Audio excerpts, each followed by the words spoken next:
ఇప్పటి నుంచి తమిళనాడులో జై హింద్, భారత్ మాతా కీ జై, సారే జహా సే అచ్చా, జనగణమన, వందే మాతరం ఇలాంటివి ఏవి వినిపించకపోవచ్చు. వీటితో పాటు చిక్నీ చమేలి, కజరారే, కాలా చష్మా ఇలాంటివి కూడా వినిపించకపోవచ్చు, కనిపించకపోవచ్చు.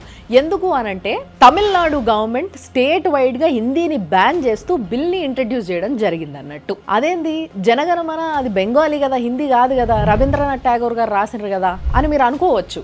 కానీ ఇప్పుడు మనం ఏదైతే ప్రతిరోజు పాడుకుంటున్నామో ఆ జనగణమనని బెంగాలీ నుంచి హిందీకి కన్వర్ట్ చేసినారు కెప్టెన్ అబిద్ అలీ గారు. సో అదే వాడుకుంటున్నాం. మరి దాన్ని కూడా మార్చేసి ఏమన్నా తమిళ్లో రాసుకుంటారా లేకుంటే అట్లనే ఇడిచేస్తారా, అది వాడుకోవద్దని చెప్పేసి ఇక మనకు తెలియదు. నాకు తెలిసి రెహమాన్ సార్ చేసిన జయహో పాటకి ఆస్కర్ అవార్డు వచ్చింది కదా, కానీ ఆ పాట కూడా వినవడ్డానికి వీలు లేదంటారు కావచ్చు. అండ్ సార్ది ఏదైతే one of the very famous music album ఉందో మాతుజే సలాం అని, అది కూడా వినిపించొద్దు అంటారేమో. తమిళైన్నే హిందీ పాట చేసేసి ఆస్కర్ అవార్డులు కొట్టినా కూడా వినరేమో మరి వీళ్ళు. మొత్తం మీద ఇందులో ఒక విషయం అర్థమవుతుంది ఏంది అని అంటే, ఎక్కడి నుంచో వచ్చి వాడి భాషను మన మీద రుద్ది మనని బానిసల్ని వేసుకొని మన దగ్గర నుంచి దోసుకపోయిన భాష మనకి తీపి. ఎందుకంటే ఉద్యోగాలు వస్తాయి, పైసలు సంపాదించాలి, కోడింగ్లు కానీ, ఎక్స్పోర్ట్లు కానీ, ఇంపోర్ట్లు కానీ అన్నీ ఆ భాష మీదనే అవుతాయి.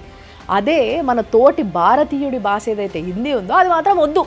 ఒక భాషను చూసి ఇంకో భాష భయపడుడు ఏందో నాకు అర్థమవుతలే. అంత వీకా మరి మన భాష అనేది చూసుకోవాలి ఇక వాళ్ళు. అందరికేమో కానీ అక్కడ ఉన్న హోటల్ వాళ్ళకి మాత్రం చాలా పెద్ద కష్టం వచ్చే పడిందని చెప్పాలి. ఎందుకు అనంటే ఇప్పుడు బిర్యానీ అంటారు, తలపకట్టు బిర్యానీ, అంబూర్ బిర్యానీ. బిర్యానీ అనేది ఎక్కడికి వచ్చింది మరి, హిందీ కాదా అది? మరి పరోటా అంటారు వాళ్ళు, పరాటాని. పరాటా ఎక్కడి నుంచి వచ్చింది? అదే మరి.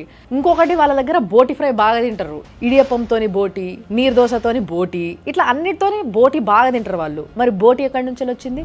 మరి వీటన్నిటికీ పేర్లు ఏమైనా మార్చే పెట్టుకుంటారో లేకుంటే ఈ వంటకాలు కూడా అక్కడి నుంచి వచ్చినాయి కదా అని చెప్పి అయితే తినమే బంద్ చేస్తారో చూడాలి.